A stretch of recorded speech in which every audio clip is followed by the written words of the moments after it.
Mi nombre es Lice Caballero y voy a hablar un poco sobre la sostenibilidad de los proyectos.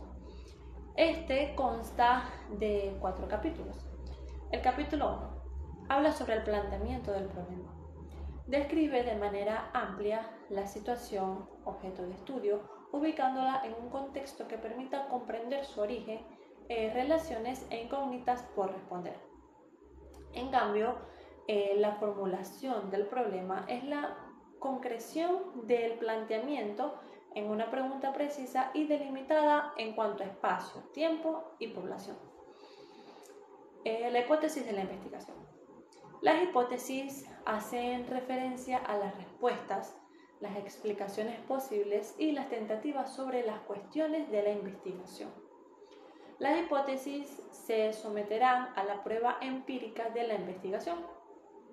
Los estudios descriptivos o exploratorios carecen de hipótesis de partida, ya que su objeto fundamental es describir o explorar una realidad concreta y no demostrar la relación e influencia de unas variables sobre otras. Algunos elementos de la formulación de las hipótesis son el enunciado de las relaciones, la verificabilidad, la consistencia teórica y la plausibilidad. La justificación de la investigación. Es importante justificar porque el problema de investigación en salud es relevante. Esto implica resaltar la importancia clínica o científica del problema. Argumentar cómo su resolución puede contribuir a mejorar la salud de las personas. La práctica clínica, la política de salud o el conocimiento científico en general. Se pueden utilizar datos epidemiológicos, evidencia científica previa, estadísticas u otros elementos que respalden la importancia del problema. Por otra parte, tenemos los objetivos generales y específicos. Los objetivos se establecen antes de realizar la investigación y guiarán la metodología que se ha de desarrollar para alcanzarlos. El objetivo general de un proyecto, una investigación o una organización es la meta principal y global del mismo, es decir, su cometido último.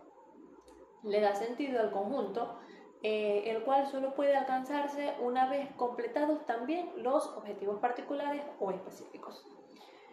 Los objetivos específicos son aquellos que se centran más en lo concreto y medible que una empresa espera alcanzar o un plazo específico de tiempo y siempre al servicio de los objetivos generales.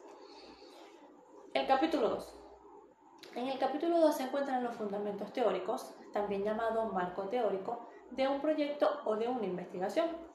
Es aquel conjunto formado por la documentación y reflexión previa respecto al tema a investigar, que los investigadores han recopilado y ya han analizado, y que les sirve como sostén conceptual de su trabajo o proyecto final.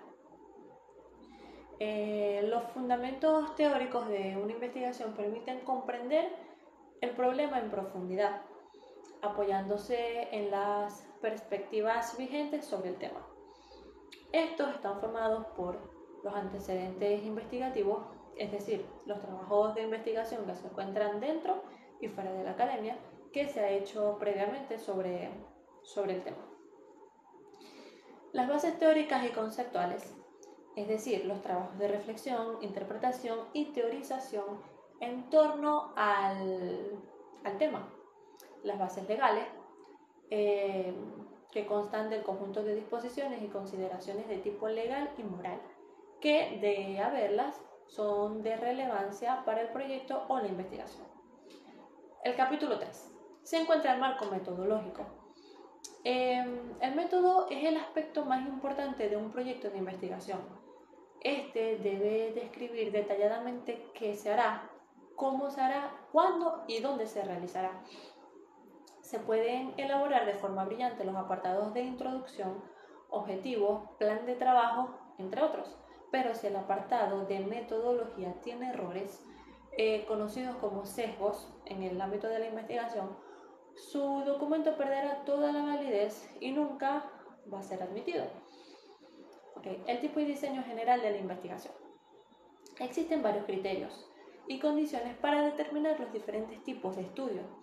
Entre ellos se pueden mencionar según el propósito, según el método de investigación, según las técnicas de investigación, según el lugar donde se realiza la investigación y según la relación al tiempo, universo de estudio, selección y tamaño de muestra. Toda pregunta de investigación se refiere a un universo de objetos que son los que se deberán beneficiar de los resultados del estudio. En este apartado se trata de describir con precisión qué es lo que vamos a estudiar y en qué cantidad.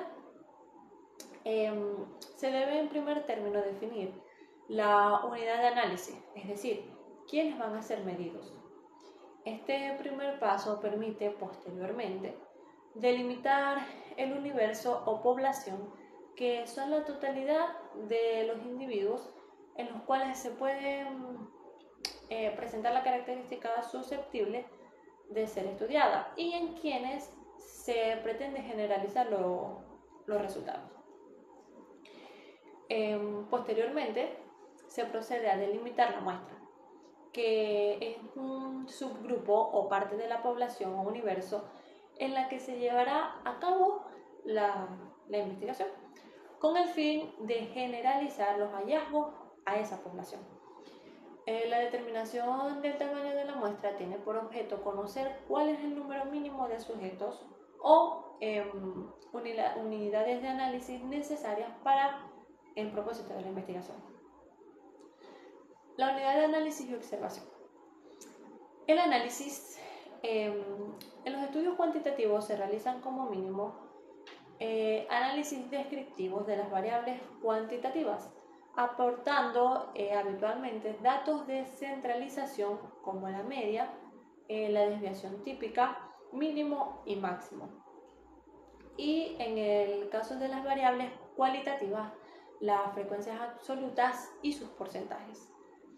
La observación constituye la fuente directa de información, es decir, los individuos que serán sujetos a la aplicación de diferentes técnicas de recolección de datos. Por último, se encuentra el capítulo 4, que es donde va el plan de análisis de los resultados. El análisis de resultados es la parte final y conclusiva de una investigación.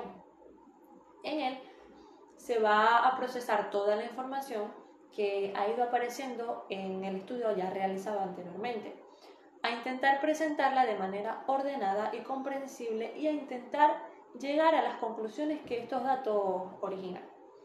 También están los métodos y modelos de análisis de los datos según tipo de variable.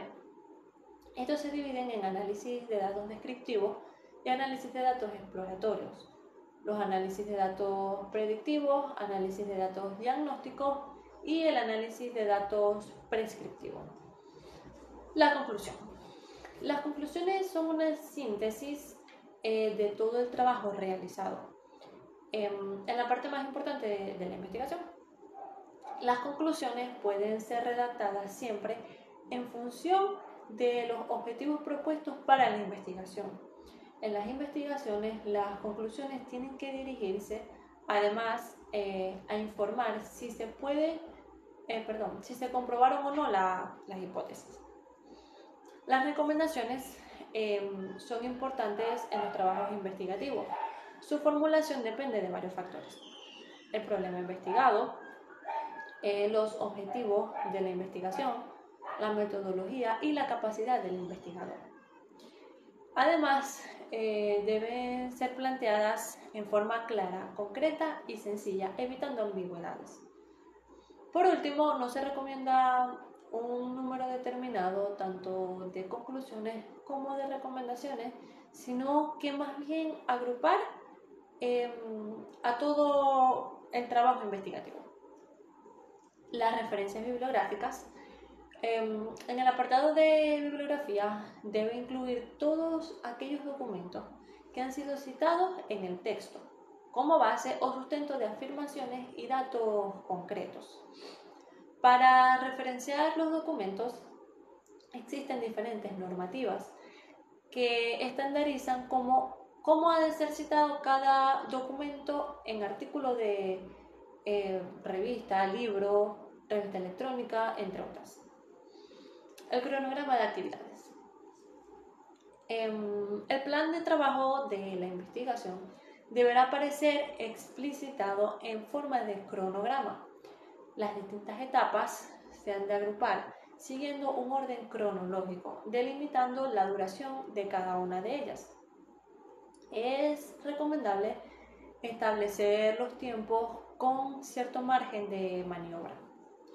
El presupuesto se divide en personal, que es donde se solicitarán si son necesarios para el proyecto. Inventariable, que se solicitará el equipamiento necesario para llevar a cabo técnicamente el proyecto, siempre que no esté disponible en la infraestructura existente destinada a investigación en el centro.